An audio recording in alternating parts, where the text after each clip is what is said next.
Bonjour à tous et bonjour à toutes, bienvenue pour ce nouveau podcast et cette fois-ci sur la thématique de l'amour que peut ressentir le runner durant le lien, durant toutes ces années. Alors, au-delà de cette thématique, la grande question à laquelle je vais essayer de répondre, c'est effectivement est-ce que le runner aime son autre? Est-ce que il ressent ce sentiment envers son autre pendant le chemin, pendant le parcours? Ça va pas être une question très facile, même si moi j'ai déjà ma conviction, étant passé par là, ayant vécu toutes ces années. Euh, je sais ce que j'ai ressenti au-delà de mes mécanismes, je sais ce que j'ai ressenti au-delà de mes actes, de mes propos, de mes énergies, mais on va essayer ensemble en tout cas de voir un petit peu si ça peut représenter une globalité et si ça peut correspondre à la plupart des runners, à la plupart des yin. C'est pas forcément simple d'être assez concis sur ce thème-là parce que là on va évoquer vraiment un sentiment qui va nous forcer un petit peu à nous éparpiller, à prendre pas mal de choses en considération et à prendre beaucoup de choses en compte. Alors, ce qui me paraît le plus évident à évoquer en premier, c'est bien évidemment la blessure du rejet. Donc, sans revenir sur tout ce que j'ai pu dire au travers de tous les différents podcasts jusque-là, la blessure du rejet, on pourrait la résumer assez facilement, c'est tout simplement d'avoir été privé de ce sentiment, on ne nous l'a pas suffisamment enseigné, on ne nous l'a pas... c'est une énergie que l'on n'a pas assez reçue, et on va courir après cette énergie pour la connaître, la ressentir pleinement, on va courir après désespérément, en vain bien sûr, mais certains moments on va y être confronté, et quand ce moment arrivera, on va tout simplement fuir ce sentiment car trop grand pour nous. Voilà comment la blessure du rejet pourrait se caractériser en quelques phrases, disons.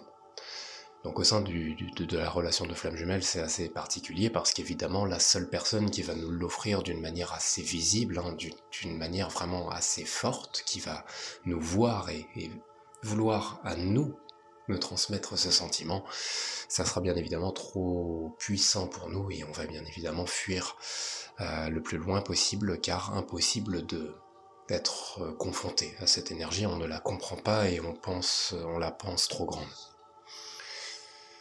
Donc ici, ce sentiment, il est né de l'enfance.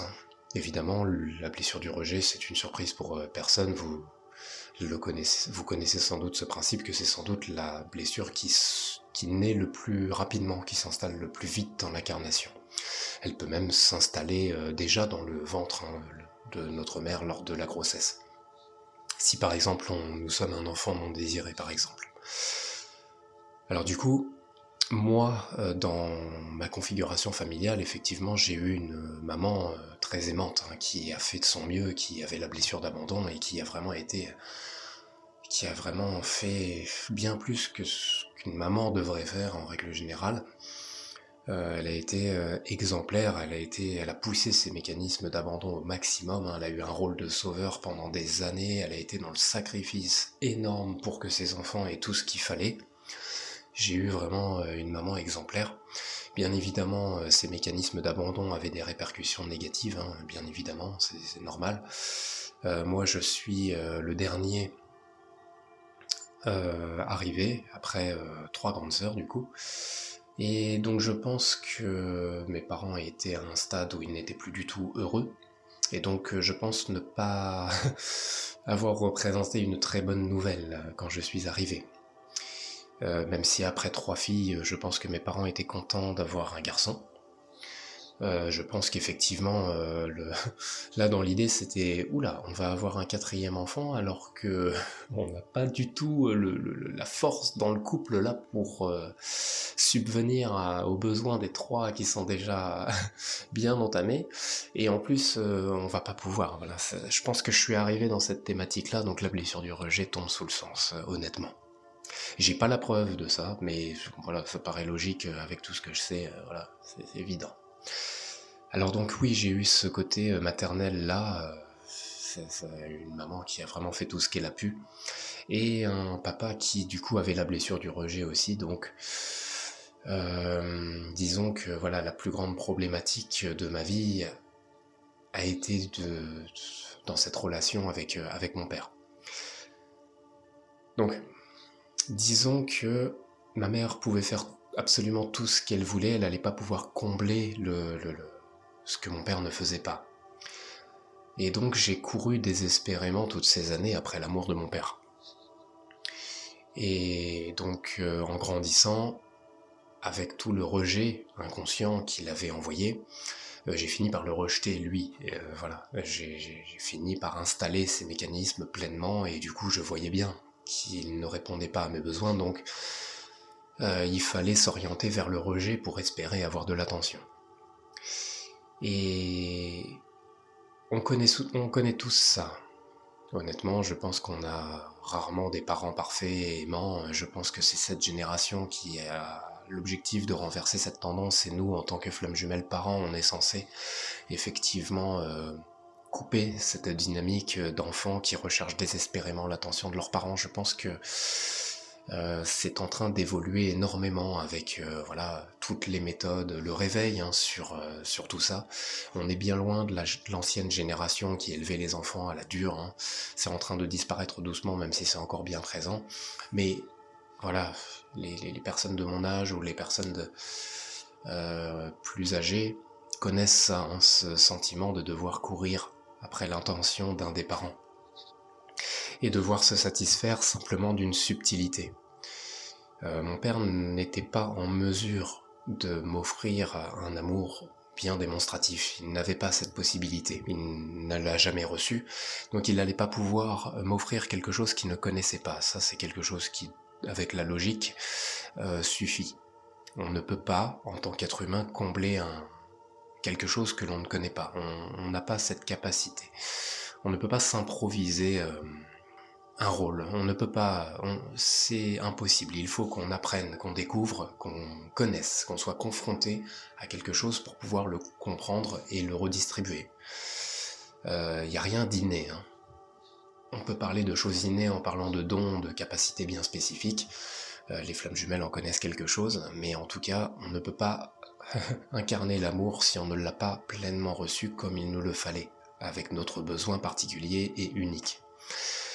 Et ça, on connaît tous ça. Et les flammes jumelles encore plus, et les yang aussi, hein, bien évidemment, il n'y a pas que le runner, hein, les yang ont énormément s'incarnent très souvent dans des familles qui vont donner lieu à des incarnations assez tragiques, hein, ils vont être poussés à grandir tellement on n'a pas respecté leurs besoins, donc bien évidemment qu'il y a ça du côté du yang, mais le yin a cette particularité aussi, bien sûr. Et donc, l'origine tient ici, à mon sens, de pourquoi il y a toujours eu un rapport bien particulier avec ce sentiment, parce que pour moi, dans un monde parfait, voilà, mon père aurait dû bien plus distribuer cette énergie pour que je m'en imprègne bien plus et que je sois en capacité de la redistribuer. Ici, il a eu ce rôle de m'en priver d'une certaine manière, et donc il a diffusé cet amour dans des subtilités. Il a distribué, voilà, on connaît tous ça, on doit se contenter de minuscules petites attentions où on doit essayer de réfléchir un petit peu à ok, peut-être que là il y a eu une attention, j'imagine. C'est bien plus simple par exemple d'offrir quelque chose à quelqu'un avec très peu de communication, très peu de démonstration de ce sentiment, mais l'énergie est mise dans ce cadeau par exemple. On connaît tous ça. Et le truc, c'est que, non, on préférerait ne pas avoir le cadeau et avoir une démonstration de cet amour, bien sûr. Ça, c'est triste, mais la relation que j'ai eue avec mon père, elle s'est caractérisée pleinement dans ma relation avec mon autre. Au début de notre rencontre, déjà, il a fallu que je découvre un peu les relations sentimentales parce que j'étais jeune, donc j'étais quelqu'un de très timide, très renfermé, très peu démonstratif parce que je ne savais pas ce qu'il ce qu'il fallait faire, je savais rien en fait. Et elle a été d'une tolérance incroyable, bien sûr, et d'une patience incroyable jusqu'à une certaine limite. Et quand ça commençait à prendre des proportions immenses, moi ça m'a fait fuir très fort, et j'ai coupé du jour au lendemain, alors qu'on était déjà jeunes. Hein. Et quand on s'est retrouvés 4 ans plus tard, là bien sûr, l'énergie était totalement différente et j'étais bien plus démonstratif pendant plusieurs mois. Cette phase très positive où les âmes étaient assez proches, qu'on réussissait à être vraiment dans une bulle très lumineuse. Quand on s'est retrouvé en 2011, eh bien, ce lien que j'évoquais juste avant, de peu de démonstration et tout, il n'existait pas, j'étais une autre personne. L'âme était bien plus présente, il y avait un côté très spécial. À ce moment-là, j'étais en capacité de montrer beaucoup, de dire beaucoup, de vraiment exprimer cet amour que je n'avais pas reçu. Il était là alors que je ne le connaissais pas, c'était quelque chose d'assez magique. Et bien évidemment, dont mon autre a été privé quelque temps après, quand mes mécanismes se sont déclenchés, quand mon âme a repris sa place bien loin. Voilà, évidemment. Là, j'ai commencé à pleinement refléter cette relation avec mon père. Au-delà de ça, ce qui est assez triste, mais on est censé, en tant que runner homme en tout cas, être l'image du père de notre autre. Et elle est censée incarner pleinement notre mère, à nous en tant que runner. C'est terrible hein, ce mécanisme-là, mais oui, psychologiquement, il s'installe énormément. Ça, c'est déjà une énorme problématique, tant que cette relation avec le père n'est pas pardonnée peut-être, tant qu'on n'a pas dépassé cet amour que l'on n'a pas reçu, je pense que les mécanismes vont être conservés. Il y a cette recherche de ce sentiment en permanence, mais on ne le trouve pas. On est toujours démuni autant face à ce sentiment lorsqu'on le reçoit. Donc ça donne lieu effectivement à énormément de maladresse, une très mauvaise communication. On est déstabilisé dans des moments où on n'a pas de contrôle, où il faut être démonstratif, où là on nous demande clairement en nous regardant dans les yeux d'exprimer quelque chose en particulier. On se sent incapable de répondre à ce besoin. On renvoie cette froideur parce qu'on ne vibre pas sur cette fréquence. C'est un sentiment. L'amour est quelque chose de très puissant, hein, qui a vraiment une multitude de facettes, mais dans tous les cas, peu importe les facettes qu'il adopte, il vibre à une énergie très haute, et énergie à laquelle on ne vibre absolument pas, en tout cas pendant les premières étapes, peu importe combien d'années elles prennent, ou mois. Et effectivement, ça se caractérise par être à 100% déstabilisé à partir du moment où cette énergie tente de nous parvenir. Ici, ça implique vraiment énormément de choses socialement, même dans notre rapport à la femme, parce que d'une certaine manière, comme peu importe les relations qu'il y a eu avant, s'il y a eu mariage, s'il y a eu des enfants avec une autre personne, notre vision du couple, notre vision de l'engagement, notre vision de tout ce qui vibre autour de cette émotion, ce sentiment, va être un petit peu erroné d'une certaine manière. On peut se dire qu'un runner qui a vécu des mariages, etc., a quand même des bases solides, il s'est quand même construit des fondations bien ancrées. Et au final, même ça, même quelque chose qui va jusqu'à être parent et à un mariage, très souvent, avant de rencontrer son autre, le runner a été marié, très souvent c'est une personne qui va être une énergie tierce, des fois toxique, dans beaucoup de cas, pas dans 100% bien sûr, mais il y a quand même beaucoup de probabilités. Il faut comprendre que les personnes qu'on attire alors qu'on vibre à des étages très très bas, c'est rarement des personnes incroyables. Tout ce qui est âme sœur sur ce lien arrive très souvent pour le runner très très tard. Avant, ce sont des âmes sœurs très souvent karmiques ou des personnes toxiques, des perverses narcissiques, des choses comme ça. Donc, si on a été... non, moi j'ai jamais été marié à une autre personne, j'ai jamais été marié tout court, mais les runners qui finissent par être mariés à une personne, avant d'avoir rencontré leur autre, c'est presque dans tous les cas des personnes toxiques, qui vont être une énorme barrière dans le lien à leur autre. Toujours. Donc forcément, cette toxicité reflète des bases absolument pas solides, des visions, des croyances limitantes du couple, de la personne, de la femme, qui vont devoir être nettoyées. Et par rapport à ça, effectivement, le truc, c'est que quand on rencontre notre autre, notre vision de la femme est très souvent portée par l'image que l'on a de notre autre. Donc comme on va se jeter dans cette relation qui va refléter une énergie très forte, très très puissante, il va se passer quelque chose dans notre esprit. Si notre âme prend la place pendant une seconde, et qu'on n'a pas de contrôle sur cette âme qui prend sa place là, et que l'on va avoir une bonne communication, qu'on va refléter quelque chose de... Il va se passer quelque chose d'incroyable pendant les premiers mois ou pendant certaines phases. C'est pour nous donner l'information que cette personne est spéciale, que cette personne-là, on peut se montrer vulnérable pendant un court instant. Ou que si on est mal, par exemple, intérieurement, c'est à cette personne qu'on va avoir envie de s'exprimer, par exemple. Donc ça, effectivement, c'est une forme d'amour, même si elle est encore une fois complètement dérivée et qu'elle est trop subtile. Notre yang, qui est en capacité d'envoyer bien plus de sentiments, d'émotions, et de le dire clairement, qui attend cet amour. La manière dont elle l'exprime, elle l'attend en retour. Nous, on va être très souvent simplement en mesure d'exprimer cet amour de manière subtile, comme je viens de le mentionner, c'est-à-dire, le yang va très souvent devoir décortiquer certaines paroles, certains messages ou certaines attitudes, voir ce qu'il se cache derrière pour pouvoir comprendre que oui, amour il y a. Le point de vue de la sexualité aussi, comme ça va être très simple d'envoyer énormément de preuves d'amour au cours d'actes sexuels. Ça va être très simple parce qu'on n'a ni besoin de communiquer, ni besoin de... On peut montrer une vulnérabilité, mais d'une autre manière. Il y a beaucoup de runners qui, donnent l'impression à leur autre qu'elles sont que, bonnes à ça, quoi. Bonnes pour le sexe, ils viennent très souvent chercher ça. Sauf que, en fait, il se passe une connexion tellement puissante lors du sexe avec notre autre, que on n'a pas besoin de parler, on n'a pas besoin de se rendre vulnérable, ça se fait naturellement, il n'y a pas besoin d'avoir de contrôle là-dessus, donc c'est une zone de confort, le sexe.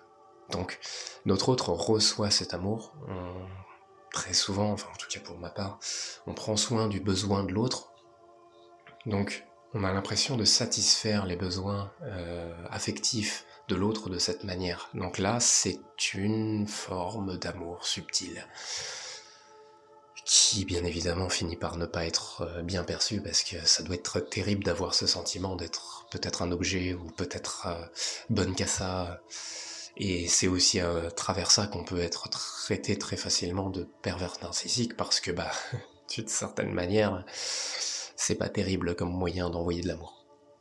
Et comme les pervers narcissiques se servent très souvent de leur autre, réussissent à persuader et contrôler le mental d'une femme pour arriver à leur fin, qui est très souvent le sexe, du coup oui, ça peut très facilement s'apparenter à ça, je le comprends. Mais bon, à partir du moment où il y a une énergie très puissante, une connexion, quelque chose de spécial au cours de l'acte sexuel, ce n'est pas un pervers narcissique, dans tous les cas. Ils sont incapables d'envoyer et de vibrer un taux vibratoire élevé, donc bon, là-dessus c'est un bon moyen de repérer les runners blessés que des énormes abrutis de ce monde. Donc, vous voyez, cette subtilité elle se cache dans beaucoup de choses, et ce rapport à la femme est vraiment très complexe dans notre esprit. Si au bout d'un moment ça devient toxique et qu'il y a un appui sur les blessures de l'autre, c'est à cause aussi de ce rapport à la femme, parce que on va très souvent dire d'énormes conneries au niveau des femmes tant qu'on n'a pas guéri, parce qu'encore une fois, au fur et à mesure du temps, notre autre va nous faire beaucoup de mal.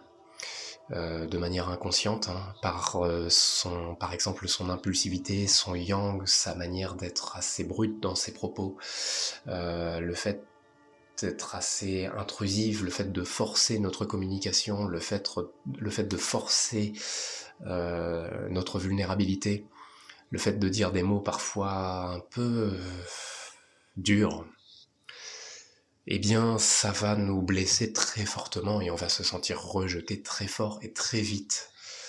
On a besoin en fait d'une douceur en permanence, on a besoin d'être sans arrêt confronté à des personnes délicates, vraiment qui prennent nos besoins en considération Et on a besoin de ne pas revivre ce rejet que l'on a toujours vécu dans pratiquement toutes les situations de la vie. Et le fait que notre autre ne fasse pas ça, ça nous blesse très fort, parce que cette personne si spéciale, on ne comprend absolument pas pourquoi cette personne est si spéciale, et comme on n'arrive pas à le comprendre, bah du coup ça nous déstabilise parce que ce yin a cette tendance à se concentrer uniquement sur ce qu'il comprend. Donc quand il comprend pas, bah c'est quelque chose de déstabilisant toujours, peu importe ce que c'est. Que ça soit un problème mathématique ou un problème scientifique, ou même la spiritualité, le développement personnel et tout ce qui est énergie en fait, tout ça, ça nous déstabilise, on ne comprend pas, donc à quoi ça sert de se focaliser dessus. Donc, quand notre autre en fait, par son naturel yang, même si c'est que dalle pour elle, c'est dans son habitude en fait des fois d'être un peu impulsif, d'être un peu... Les femmes, on vit dans une société compliquée, dans un monde compliqué, donc elles ont dû s'obliger à développer des mécanismes de défense pour se protéger. Le monde c'est une jungle, donc faut des mécanismes pour se protéger. Et donc des fois faut prendre sa place, faut élever un peu le ton, faut être un peu brutal pour se faire respecter. Les femmes vivent dans un monde que je comprends compliqué en tout cas, sans être à leur place. Donc oui, le runner il va prendre tarif très souvent, voilà, c'est pas une surprise. Et sauf que les Yang minimisent très fortement par cette habitude d'être comme ça, minimisent énormément le mal qu'ils font à leur autre, dans leur communication, dans leur expression, dans l'énergie qu'elles envoient. Et donc plus on reçoit du mal de notre autre, plus notre vision de la femme se dégrade, parce que très souvent elle est basée sur notre autre. Si notre autre nous fait du mal, on va mettre toutes les femmes dans la même boîte en fait très facilement.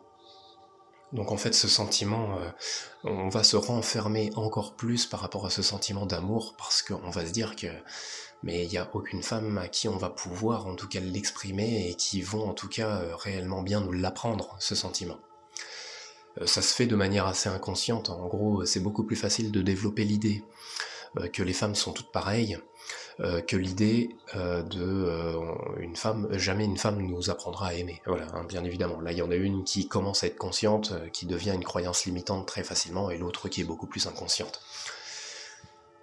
Et du coup, voilà, ça dégrade totalement, en fait, cette ouverture que l'on avait envie d'installer sur le moment.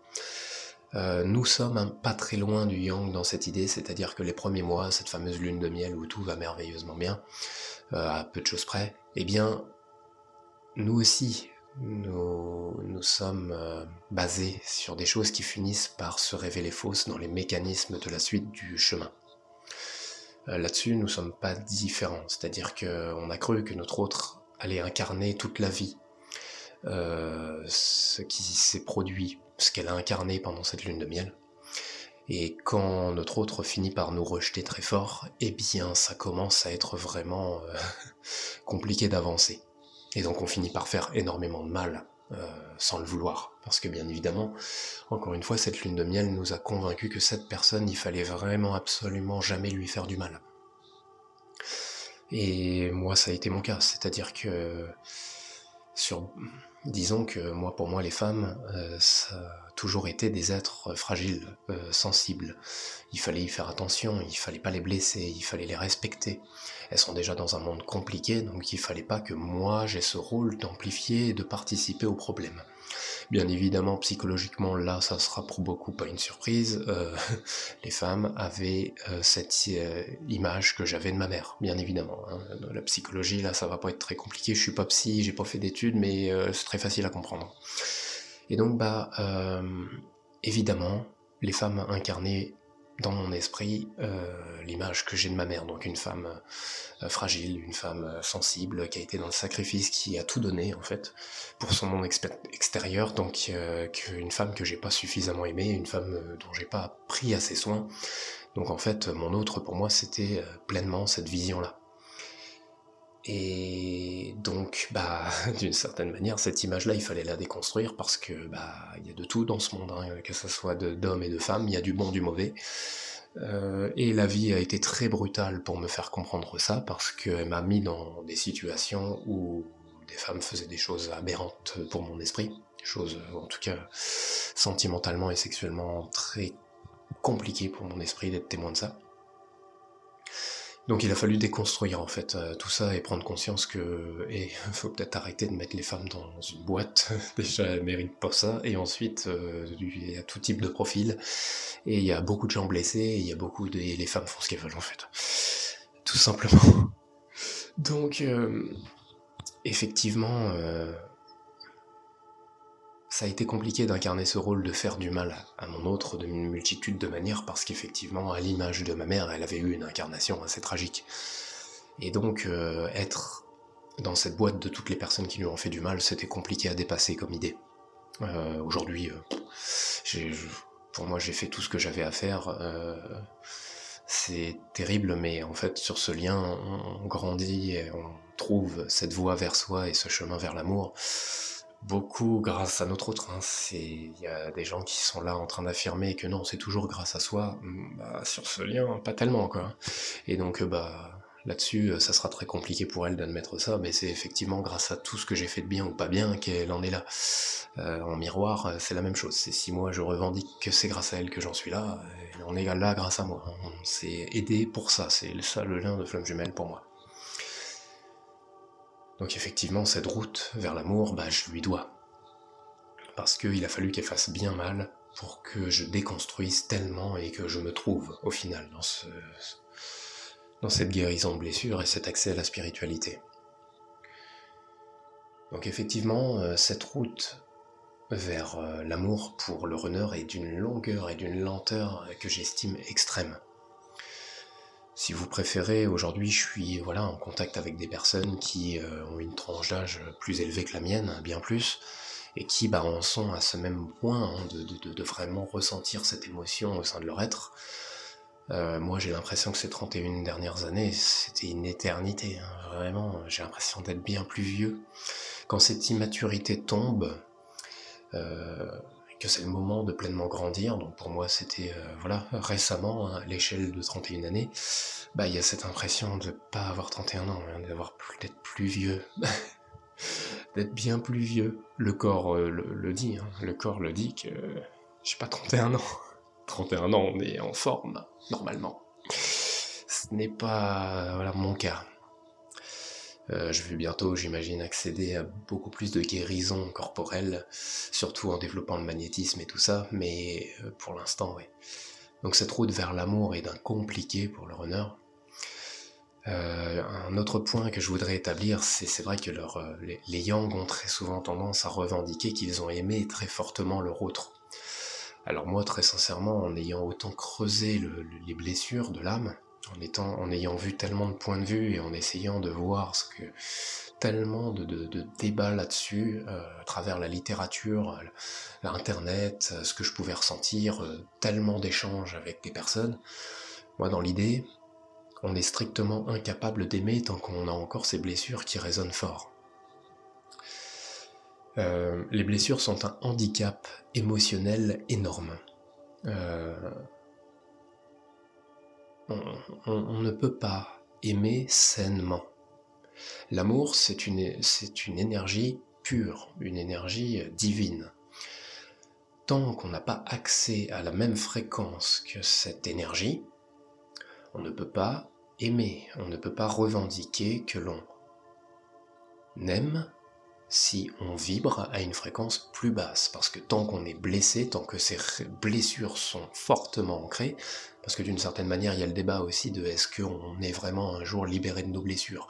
Il y a la théorie du oui, il y a la théorie du non. Le but n'est pas d'y rentrer ici, ce sera peut-être le sujet d'un futur podcast, mais pour l'instant, à partir du moment où les blessures sont bien ancrées, on vibre à une énergie qui est basse. Donc, est-ce que l'on peut pleinement ressentir et partager, diffuser cette énergie d'amour tant qu'on vibre à cette énergie où les blessures nous maintiennent? Moi, je pense fermement que non. Donc dire que l'on aime une personne alors que l'on est blessé aussi fortement, pour moi, ce n'est pas possible. Voilà, c'est en tout cas ma théorie. On aime avec des mécanismes de nos blessures. On aime avec un rôle de sauveur, victime, bourreau. On aime avec une dépendance affective. On aime avec nos croyances limitantes. On aime avec notre vision présente de l'amour, qui n'est pas encore la bonne et la définitive. Donc pour moi, tant qu'on n'a pas dépassé certaines étapes du lien, on n'aime pas correctement. Et cet amour fait mal, cet amour blesse d'une manière ou d'une autre. On ne peut, à mon sens, c'est assez paradoxal bien sûr, mais on est totalement en capacité d'aimer à partir du moment où la dernière séparation a été actée. À partir du moment où la route vers soi est enclenchée, à partir du moment où l'éveil spirituel s'est produit, à partir du moment où on a pleinement redirigé l'énergie vers soi, donc l'énergie du détachement. Alors, il y a des personnes qui sont convaincues que le détachement concerne que le yang, c'est totalement faux à mes yeux. On doit, au moment du détachement, se diriger vers l'indépendance, l'autosuffisance et vraiment cette énergie de « je suis ». Donc, comment le runner peut pleinement aimer et s'aimer lui, s'il est encore d'une manière ou d'une autre dépendant à son autre. Ce n'est pas possible. Le fait qu'il fuit, le fait qu'il émette un contrôle aussi énorme durant les premières parties de parcours, la première partie de parcours, ce n'est pas du détachement, hein. C'est de la toxicité, ces mécanismes qui hurlent de s'éloigner de ce qui ne contrôle pas, c'est pas du détachement, hein. Le détachement, c'est quelque chose, c'est une énergie à laquelle on accède. Donc, pour moi, tant que le runner et le chaser ne sont pas pleinement dans cette énergie du détachement, donc c'est-à-dire qu'ils n'ont plus besoin de leur autre pour être, là ils peuvent aimer. Là ils peuvent aimer clairement parce que la vie, la source, les a poussés à rediriger l'énergie vers eux-mêmes et donc ne plus dépendre une seule seconde du monde extérieur pour aimer et être aimé. Voilà ma vision des choses. Pour moi, on accède à l'amour pur.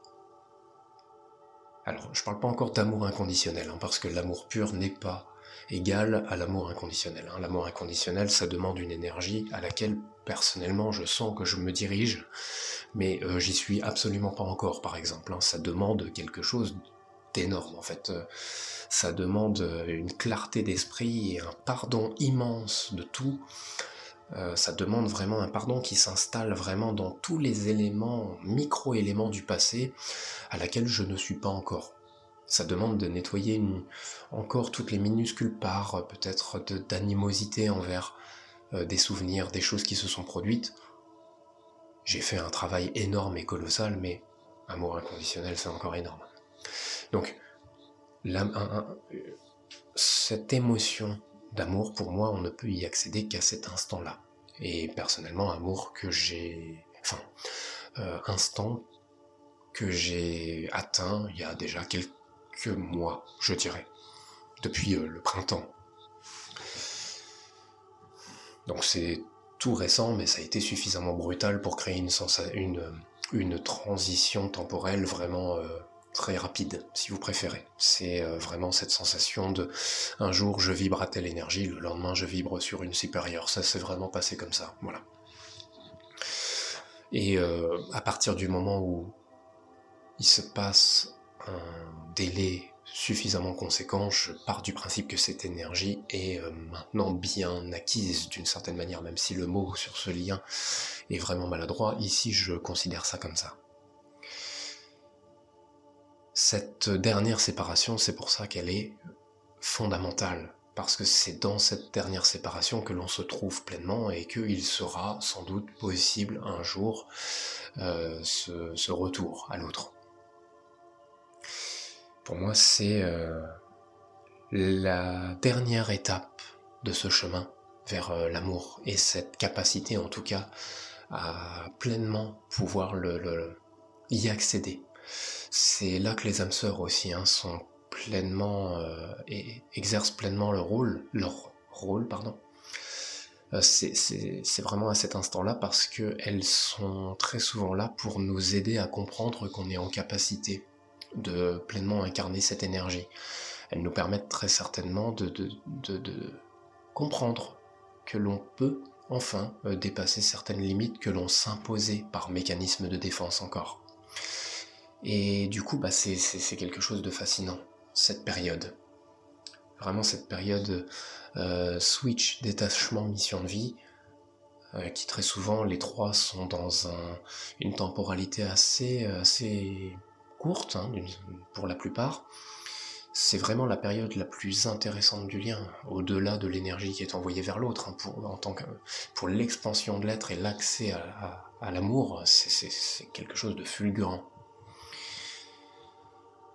Mais ici, voilà, c'est impressionnant de voir à quel point pour accéder à cette énergie, il a fallu tellement de souffrance, tellement déconstruire, tellement abandonner, tellement rejeter. C'est vraiment quelque chose d'une montagne. Une montagne. Et on se rend compte, en arrivant au sommet, que les thématiques qui vont suivre font apparaître une autre montagne derrière la montagne que l'on vient de gravir. Voilà. Je pense avoir fait mon petit fil conducteur comme je le souhaitais. J'en suis à 36 minutes, encore une fois, il faut que je m'arrête là pour éviter que ça soit trop long. N'hésitez pas à me dire ce que vous en pensez, c'est ma vision des choses, en tout cas, elle peut être au sein d'un débat, elle peut être revendiquée, elle peut être contredite, hein, je l'entends bien. Mais c'est en tout cas ma vision des choses, et difficile aujourd'hui de s'en séparer.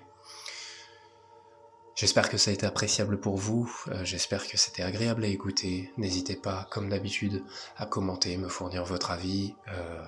Ce que vous en pensez, c'est toujours incroyable à lire. Moi, je vous dis à la semaine prochaine, et prenez soin de vous surtout. À bientôt.